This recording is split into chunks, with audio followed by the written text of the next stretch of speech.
we don't need roads. Seriously, though, Miss Blanchett, Mr. Field, it is an absolute honor. This movie is a masterpiece, so thank you for taking the time.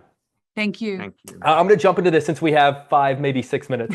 Miss Blanchett, I'm going to start with you. This character is such a fascinating study on abuse of power and entitlement and ego, and we all know that those are not qualities that are exclusive to any one professional world. Were there any people or particular moments from the world of Hollywood that you thought about or drew upon to help you bring this character to life?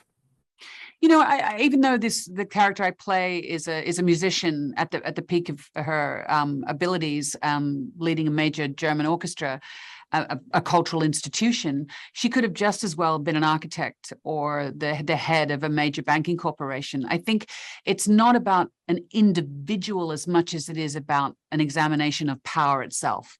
And so what happens to people when they get hold or are placed in a position of power, and who places them there, who keeps them there, and how does it benefit the people around them? And what happens when you can see that you might have to let go of that power, how terrifying that is, you know, and I think that was the importance of it. I didn't model it on any particular person. I looked at a whole range of conductors, obviously, but I think they're questions that everyone's thinking about.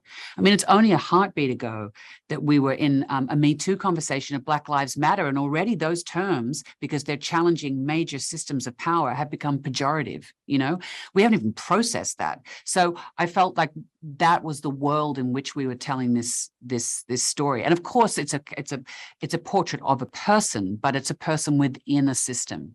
Mm.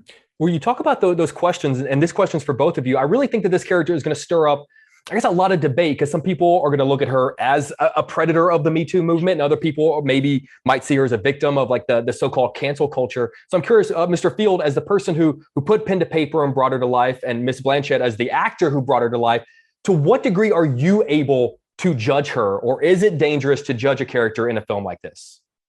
I think that we're looking at her and we know certain things about her and other things we don't know, and that there's room, hopefully, for the audience to be judge and jury or not, and hopefully there's room allowed for the audience, and ultimately the audience activate that they are the final filmmaker. The film is meant to provoke, as you say, people coming, you know, falling on one line or the other in terms of how they perceive this character, but hopefully it'll inspire lively conversations about power and about the nature of those sorts of transactions, and about what we know and don't know when we hear these headlines, that will inspire some lively debate, and hopefully people will begin to be able to look at things.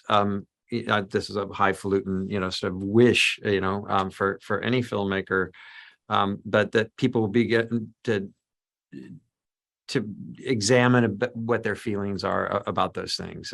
Yeah, I mean, my mum said the other day, she said, "Oh, you know, people aren't going to like her." And I said, I think it's more to the point that people mightn't want to like her, because I think you don't have to be a classical musician or, you know, a master musician to recognize yourself in some of the things that she does, in some of the things that other people around her do. You know, it's quite uncomfortable. I mean, and, you know, and watching it with an audience, there's a lot of kind of uncomfortable laughter, you know, in those points of recognition. There's you know, it's not just about people, you know, artists. It's a very human story, I think. Ms. Blanchett, I'm going to wrap you guys on this one because I'm actually about a mile away from the Chicago Symphony Orchestra, who I love visiting anytime I can. And I want to talk about the sequences of you conducting, because they mentioned the Chicago Symphony Orchestra in the film, because you conducting, it's some of the most electric scenes I've seen in a very long time. I know you're an actor. Filmmaking. It's genius. It's both of you guys. I know you're an actor, but to what degree do you need to know how to do that? If you stepped in front of the Chicago Symphony Orchestra and you raised that baton, how far could you get into a piece with them? Well, it depends what the piece was. I'm not a conductor. I'm an actor. And so, you know, but I had to, and that was a privilege and a pleasure, is I had to rehearse with the Dresden Orchestra all of the sounds that are made in the movie, all of music we made, Sophie Kauer made, and Nina Hoss made, and I made with the orchestra, which was fantastic. And of course, Hilda Gronadottir's score. But yeah, I've studied that piece, the Mahler 5, over and over and over again. And those pieces that we had chosen very specifically to try and get a particular sound. And it was an amazing experience. And the Dresden Philharmonic, who we worked with, were so generous. I mean, they had to act and I had to conduct. And so both of us were outside our comfort zone. And I think we found our way together. And I think that is actually how music is made between a conductor and an orchestra. So in that way, yes, I did, I guess. But it was a life-changing experience hearing that sound come back at me and hearing the nuances, like we did make that music together. That's unbelievable. I think my favorite shot of the year is the one that from below looking up of you like sweeping down with the baton. It's just both of you guys are just absolute geniuses. That's that dude. Geniuses. Guys, if you can't tell, I love the film. I love both of you guys. It's a masterpiece, and it's an honor just to be able to do this interview. So I know you have a busy day. Thank you for fitting me in. Thank you. Thank you, guys. Appreciate you. Thank you. Bye. Bye.